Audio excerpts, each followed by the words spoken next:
Hi, this is your classmate Ramona Domen in sunny, humid Guam.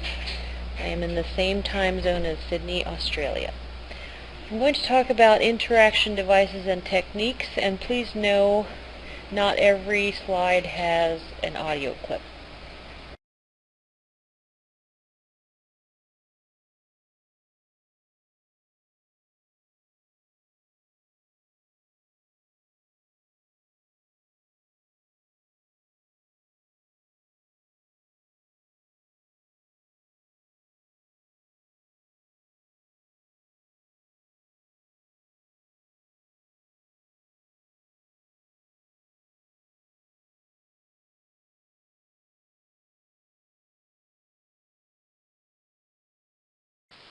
So of course I will start with interactive devices I am familiar with, and that is medical devices.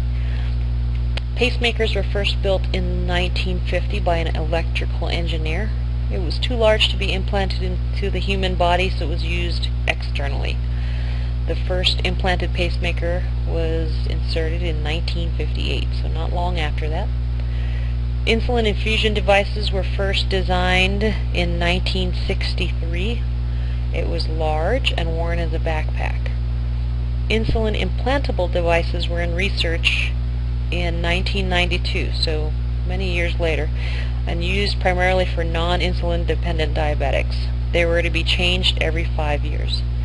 Today, both insulin dependent and non-insulin dependent patients use these devices, although they do need to program the amount of insulin needed to be delivered after checking their glucose levels with a separate device. What's in research now is a device that monitors their blood glucose levels and delivers the insulin without any interaction of the patient. And then of interest to me in anesthesia is a newly approved sedation device which administers propofol based on signs associated with sedation level and automatically modifies that or stops the infusion based on the respiratory rate primarily.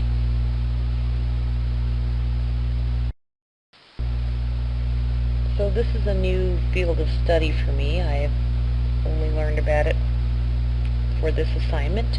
It's the bioelectromagnetic field of study, where scientists are using simulation software to study human body tissues and organs, so human body models, versus doing studies on human beings.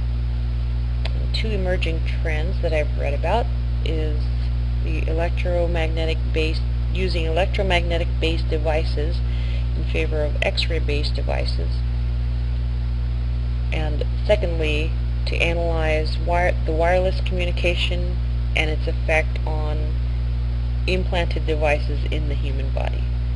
So the hope is to eventually improve medical diagnoses and treatment using bioelectrical magnetic simulation software, and to individualize treatment without doing further invasive testing.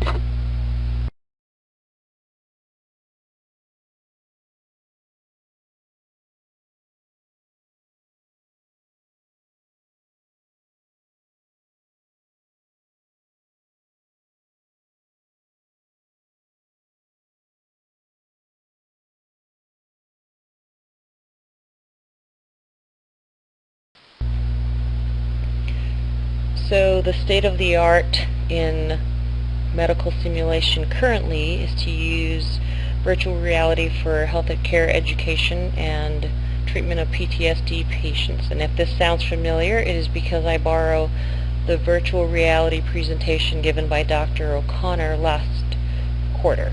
So the first one talking about interaction of the student with a computer model patient, and the second one is an actual patient watching a video recreation of the battlefield and interacting with a psychologist who is listening and watching the patient's expressions and talking with the patient during their viewing of the simulation video.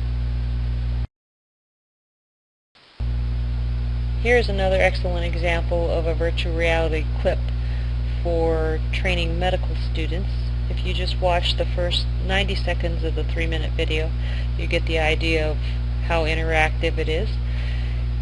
And of course you can imagine the enormous time and resources to build a virtual reality platform.